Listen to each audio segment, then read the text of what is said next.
छलावा की बात सुनकर ध्रुव ने छलावा से कहा, देखो, बात मेरे मानने या ना मानने की नहीं है। बात यह है कि तुमने क्या देखा।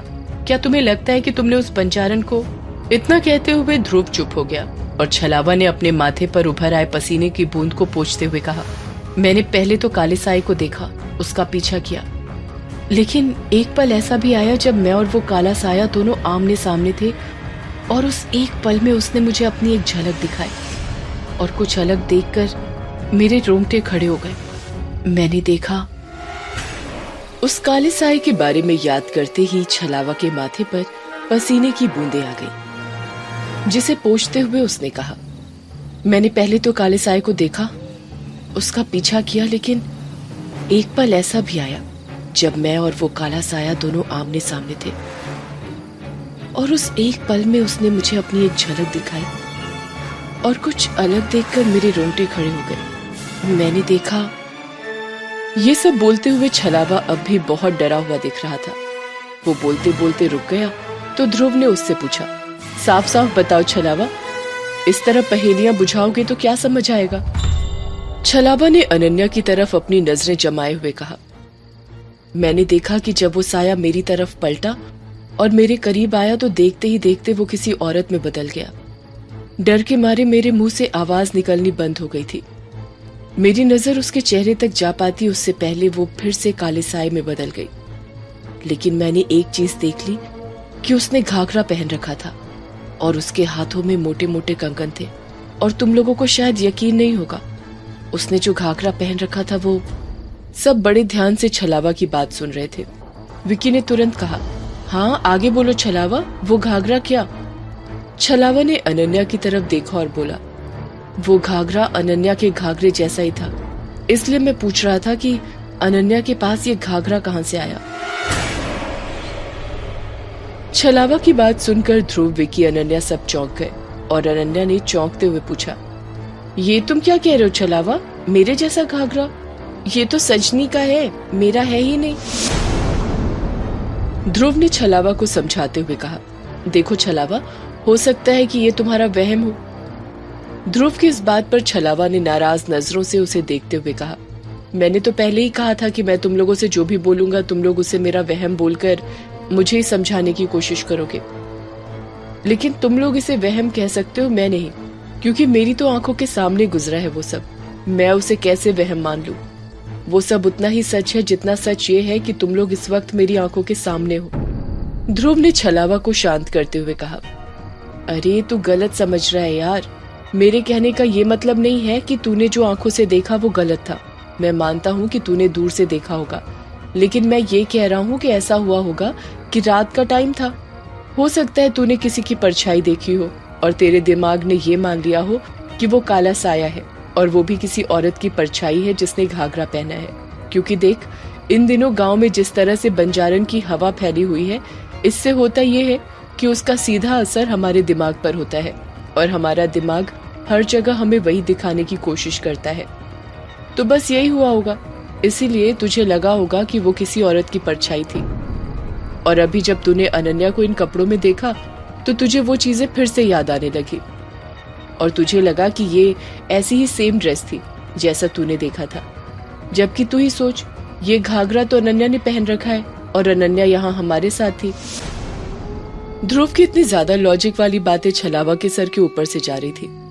उसने भड़कते हुए कहा, तो अब तुम ये कहना चाहते हो कि मैं पागल हो गया हूँ? मुझे वहम होते हैं, मतलब मेरा दिमाग मुझे उल्टी सीधी चीजें दिखा रहा है। विकी ने जल्दी से बात को संभालने की कोशिश करते हुए कहा, अरे नहीं छलावा, ध्रुव के कहने का ऐसा कोई मतलब नहीं है। ध्रुव तो बस तेरा डर कम करने के लिए ये चीजें कह रहा है।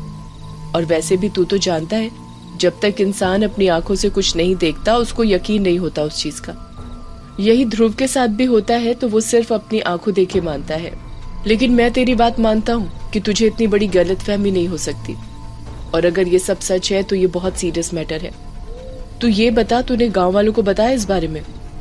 विकी की इस बात से छलावा थोड़ा सा शांत पड़ा और उसने बोला, नहीं, मैंने किसी को कुछ नहीं बताया, वरना गांव में डर का माहौल और ज्यादा फैल जाएगा।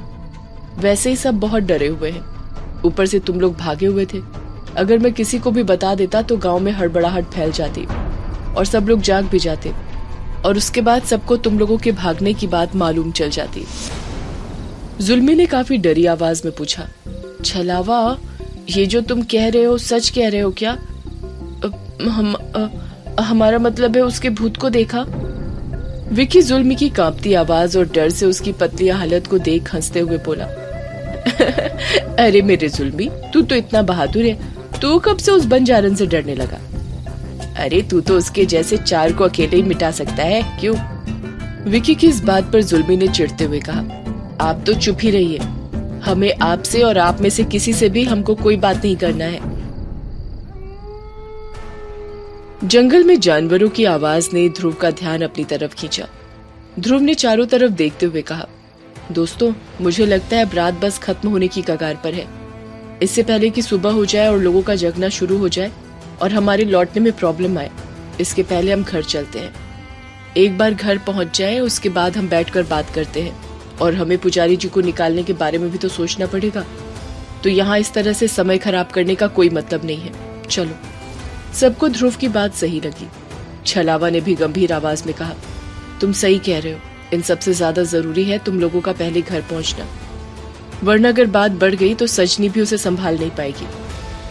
इतना कहकर वे लोग सब गांव की तरफ बढ़ गए। छलावा, ध्रुव और बाकी सबको लेकर जल्दी जल्दी गांव की तरफ बढ़ता जा रहा था। थोड़ी थोड़ी रोशनी फैल चुकी थी। थोड़ी ही देर में सूरज निकलने ही वाला था। छलावा ने चारों तरफ आसमान में फैली लाली को देखते हुए कहा, तुम लोग जरा जल्दी जल्दी अपने कदम बढ़ाओ। ये क्या नई नवेली दुल्हन की तरह धीरे धीरे चल रहे हो? भागते वक्त तो दौड़ते हुए आए होंगे ना? अब वापस जाते हुए क्या हो गया? गांव में लोग खेतों में सुबह से ही आने लगते हैं, अगर कोई आ गया ना तो मुसीबत बढ़ जाएगी। छलावा की इस बात पर विकी ने अनन्या को देखते हुए कहा, हम तो चल ही रहे हैं छलावा, नई नवेली दुल्हन की तरह तो अनन्या चल रही है अपना घाघरा समेटे हुए। जल्दी चल अनन्या, मुझे तो हैरानी होती है कल रात ये हमसे पहले कैसे पहुंच गई, और अभी देखो कैसे धीरे धीरे चल रही है। छलावा के इस तरह हड़बड़ाने और विकी के तंज पर अनन्या ने मुंह बनाते हुए कहा, तुम लोग जरा इन पगडंडियों को देखो, इतनी मिट्टी है कि मेरे कपड़े भी खराब हो गए, और तुम उम्मीद कर रहे हो कि मैं यहाँ मिल्खा सिंह बन जाऊं, तो मुझसे ना हो पाएगा। अनन्या की बात पर छलावा मन ही मन मुस्कुराकर बोला, मैडम, ये आपके शहर की गलियां नहीं है, ये गांव की पगडंडियां हैं, और यहाँ मिट्टी नहीं रहेगी तो क्या संगमरमर रहेगा? जुल्मी ने जैसे ही देखा कि अनन्या इन लोगों पर चढ़ रही है तो उसने अनन्या को निहारते हुए कहा, आप चिंता नहीं करिए अनन्या जी, हम आपके लिए इन पगडंडियों पर संगमरमर लगवा देंगे। जुल्मी की इस बात को सुनकर विक्की ने उसका मजाक उड़ाते हुए कहा, बेटा जुल्मी, अनन्या की चिंता छोड़ो, सजनी के बारे में सोचो, कहीं ऐसा ना हो वो संगमरमर के चप्पल से तुम्हारा स्वागत करे, क्योंकि तुम वापस जा रहे हो, और तुझे तो पता ही है कि तूने भागने से पहले उसे प्रपोज करके रूम में बंद कर दिया था। भाई संभल के, क्योंकि स्वागत तो जोरदार होगा तुम्हारा। विकी के इस मजाक पर जुल्मी ने चिढ़कर कहा, आप लोगों ने जो किया है ना हमारे साथ, उसका हिसाब तो हम बाद में लेंगे, लेकिन अभी सजनी से कैसे बचे ये सोचना होगा। अगर वो गुस्से में हमारे घर चली गई तो अम्मा उससे हमारी शादी करवा देंगी। ध्रुव ने इन लोगों की बहस को रोकते हुए कहा, ठीक है जुल्मी, तुम्हारी शादी बाद में करवाएंगे, जल्दी चलो, वो देखो गांव दिखने लगा है। ध्रुव के इतना कहते ही सबने सामने देखा तो वाकई में उजाले की वजह से गांव दिखने लगा था, और सभी लोग अब घर पहुंचने ही वाले थे।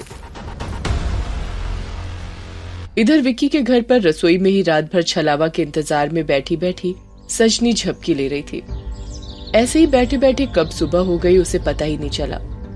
तभी दरवाजे को किसी ने जोर से खटखटाया और सजनी हड़बड़ा कर उठ बैठी और चारों तरफ देखती हुई बोली, सुबह हो गई क्या?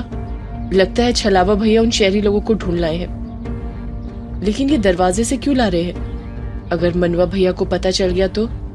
हे राम, संभाल लेना। सजनी अभी अपने आप में बड़बड़ा ही रही थी कि तभी दरवाजा फिर से जोर से खटखटाया। सजनी जल्दी से उठ खड़ी हुई और धीरे धीरे कदमों से दरवाजे की तरफ बढ़ने लगी।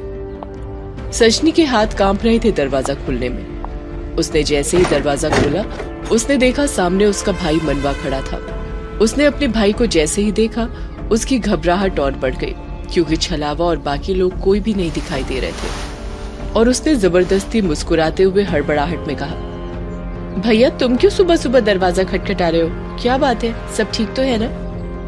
मनवा भीतर आता हुआ बोला, एक कप चाय पिला दे, रात भर पहरा दे दे के सर में दर्द होने लगा है। अब एक कप चाय पीऊंगा और फिर मैं घर जाऊं और मेरी जगह महादेव आ जाएगा यहाँ। इतना कहकर मनवा चारों तरफ घर में देखने लगा और बोला, सब सोए हुए? क्या बात, ये लोग इतना देर तक सोते हैं क्या? कोई दिखाई नहीं दे रहा है? मनवा के सवाल पर पहले तो सजनी थोड़ी सी डर गई, लेकिन फिर उसने अपने अंदाज में बात संभालते हुए कहा, अरे हाँ भैया, सब सोए हुए हैं। आप भी ना समय तो देखो, वो लोग शहर के हैं, शहर में सूरज चढ़ने के बाद ही लोग उठते हैं, गांव की तरह नहीं कि सूरज चढ़ने से पहले उठ जाए। और वैसे भी उन लोगों को घर में कैद रहने की सजा मिली है, जल्दी उठने की नहीं। सजनी की इस बात पर मनवा खींचता हुआ बोला, हाँ हाँ ठीक है, तू ज्यादा उनका पक्ष ना ले, चुपचाप चाय पिला जल्दी से। ऐसे ही सर भारी हो रहा है, मैं बाहर इंतजार कर रहा हूँ, वहीं चाय ले आ। हाँ ठीक है, तुम जाओ। सजनी ने इतना कहा और मनवा बाहर चला गया। सजनी ने बिना देर किए जल्दी से दरवाजा बंद किया और अपने सर पर हाथ रखकर एक जोर से लंबी सांस लेकर बोली, हे राम, बच गए। लेकिन ये छलावा भैया कहाँ रह गए? अगर जल्दी ही उन लोगों को लेकर नहीं आए तो मुझे नहीं लगता कि मैं कुछ कर पाऊंगी। सजनी अपनी सोच में गुम रसोई में मनवा के लिए चाय बनाने की तैयारी कर रही थी। तभी उसे धीरे से दरवाजे के खुलने की आवाज आई, जैसे किसी ने बहुत ही आहिस्ता से दरवाजे को खोला हो। उसने गौर किया तो पता चला कि ये पीछे का दरवाजा था। सजनी अपने मन में बोली, लो, लगता है छलावा भैया आ गए। इतना सोचती हुई सजनी चाय छोड़ भागते हुए सीधा रसोई से बाहर आ गई और उसने देखा धीरे धीरे छलावा आंगन के रास्ते से भीतर आ रहा था और वो चारों तरफ देखता भी जा रहा था। सजनी ने जैसे ही छलावा को देखा खुश होते हुए बोली, छलावा भैया आ गए तुम, मिले? बोलो कहाँ है? छलावा ने मुस्कुराते हुए सजनी से कहा, शांत हो जाओ, सब ठीक है। हाँ, मुझे वो लोग मिल गए हैं और मैं उन्हें भी ले आया हूँ। वो लोग पीछे छुपे हुए हैं। मैं बस ये देखने आया था कि यहाँ सब ठीक तो है ना, उसके बाद ही मैं उन्हें अंदर लेकर आता। सब ठीक है ना? सजनी ने हाथ जोड़ते हुए कहा, ऊपर वाले की कृपा से अब तक तो सब ठीक है, लेकिन अगर तुमने थोड़ी देर और कर दी होती तो मुझे नहीं पता क्या हो जाता, लेकिन अब तक सब ठीक है। तुम उन लोगों को जल्दी से ले आओ। सजनी की बात सुनकर छलावा ने जल्दी से अपना सर हाँ में हिलाया और वापस चला गया। छलावा ने दरवाजा खोला और देखा ध्रुव और बाकी सब दरवाजे से सटे हुए खड़े थे। छलावा ने जल्दी से बोला, चलो जल्दी से आ जाओ सब, यहाँ सब ठीक है, किसी को कुछ पता नहीं चला है।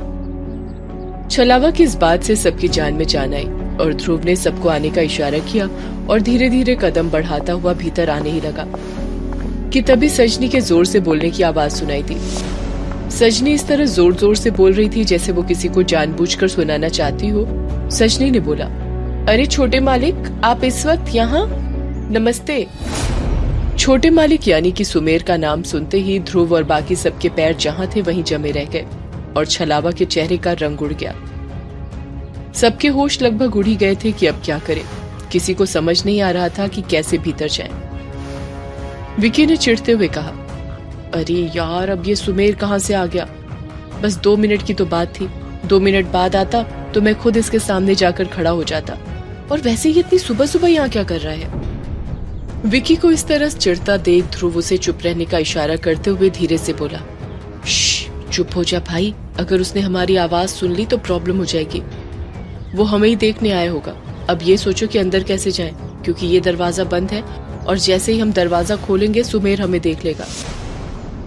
किचन के पास खड़ा सुमेर सजनी के इस अजीब तरह से पेश आने और जोर जोर से बोलने जैसे व्यवहार को देखकर कुछ समझ नहीं पा रहा था, लेकिन उसने सजनी को देखते हुए पूछा, अच्छा सजनी, इतना जोर से बोलने की क्या जरूरत है?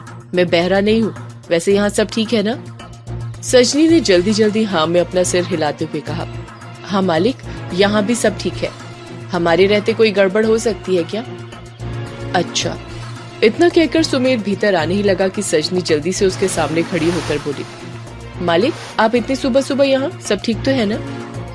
सुमेर ने बड़ी नरमी से कहा, हाँ सब ठीक है, लेकिन तुम्हें क्या हो गया है? अब तुम हटो तो मैं अंदर आऊं। जब सुमेर ने सजनी को हटने के लिए कहा तो सजनी का ध्यान कहीं और था। वो बार बार तिरछी नजरों से पीछे देखने की भी कोशिश कर रही थी, जहाँ दरवाजा बंद था और सब उसके पीछे खड़े थे। समझ नहीं आ रहा था कि अब क्या होगा।